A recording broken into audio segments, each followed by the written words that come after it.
So the Heritage Foundation, the Project 2025, and their 3 pages of the board advisories, people, are trash. Yes, trash. Sorry. Now, I'm not trying to be extreme here, but I'm being realistic and straight up honest. And obviously, this most especially pisses me off because these are the people and their board of advisors that will keep the problem just getting worse in mental health, okay? So they said the strategy is to intervene in systems where we lose the most people to suicide. The losses are most significant in these 4 main settings: healthcare, emergency departments, correction facilities, and firearms.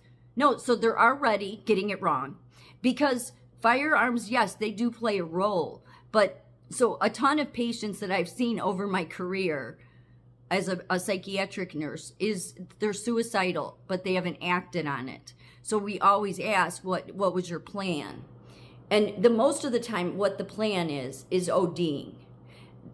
I would say the next to that one is usually jumping in front of traffic or jumping in front of a train or into a river. Then you'll see firearms. So it's not the number one. So why is it one of the pillars? That shows that they're already failing because, but they're not trying to do the right thing. They're not. Because if they were, they wouldn't have aligned themselves with health equity. It's a racist agenda. They say by focusing on these settings, a large portion of lives can be saved. No, they cannot. No, they will not be. They won't be because, again, a failure to be honest here. Look, they will use the same bullshit that's in place now. We just need staff again. We need people to be able to actually care about people that do care. Heritage Foundation doesn't care about people. They care about controlling the system, and it will get worse. And then all the incompetent agencies, CDC, Health and Human Services, FBI, Department of Children and Family Services, American Nurses Association, medical associations, all of the same people that have failed miserably over time. They have, because our healthcare system would never be in this place if these agencies had all been cut off. Because we would actually have people that truly know how to make a difference in the system, that care, and that would show positive outcomes. But they're already getting off on the wrong foot. So they're putting firearms as one of the pillars because it's all part of that agenda.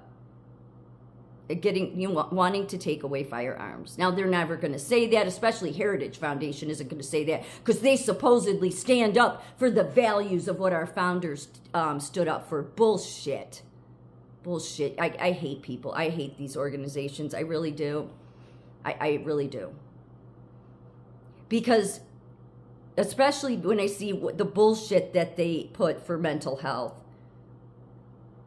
together with local chapters and national and local partners, the AFSP is implementing evidence-based, research-informed programs. No, you're not. You're not doing anything of the like.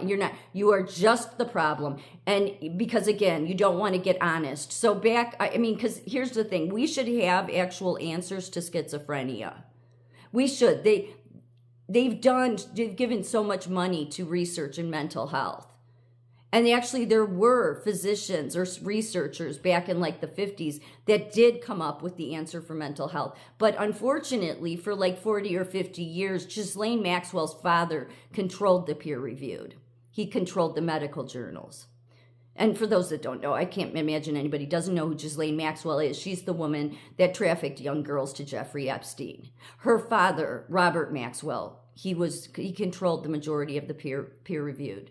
So he didn't allow it to get out. Then it came out later, but it didn't really matter. And basically they had said that the antipsychotics only need to be used for a certain period of time because the deficiencies in, I forget which vitamins, but those had to be addressed. And then the antipsychotics didn't need to be anymore used. But that'll never get out there. Nobody would even believe me in mental health about that. But there was a study done. It just was not allowed to be published. But it came out way later, and it didn't matter because what CDC serves what HHS serves, really what CDC serves, what the nursing professional organizations and medical professionals serves, is to keep the people that really want to help from knowing the truth. That's what they do.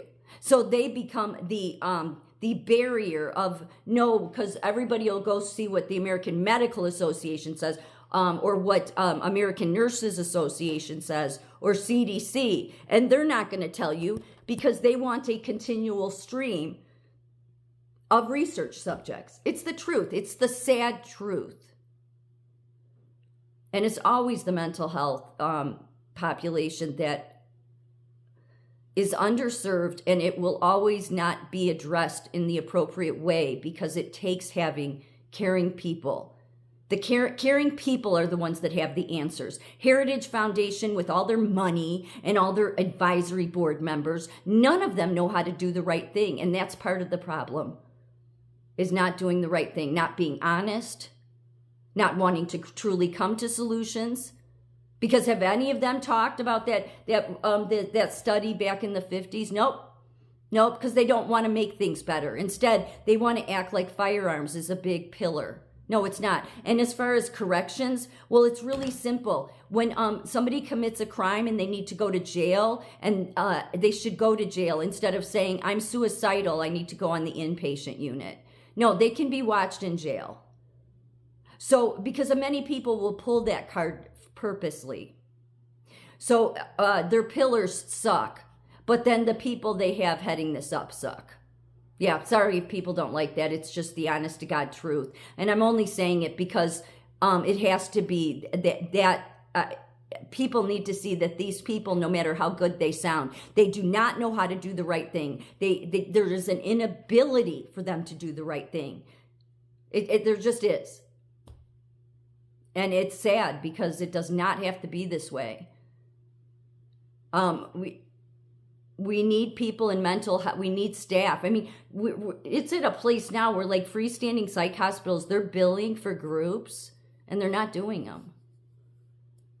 They don't have the staff to do them. You're on skeleton staff. There's barely, I've said, in this freestanding psychs, you have no staff. It's not safe at all. And OSHA, I had said how I made a complaint to OSHA and I had gotten back to them. They haven't gotten back to me now, but it won't make a difference. Because I looked into the hospital I'm at, and they have there's 12 other OSHA complaints already at the federal level. So it's not going to go anywhere. So is Project 2025 talking about that, or Heritage Foundation? No, because they don't want to talk about the true problems. They don't want to go to the people that truly know how to address the problems and make things better, that are actually caring people. No, they want to keep the same infection in place, and they are part of that infection. Project 2025 is part of the overall infection of the systemic problem that we have that's rot and disgusting in our system. So is Heritage Foundation. Prove me wrong.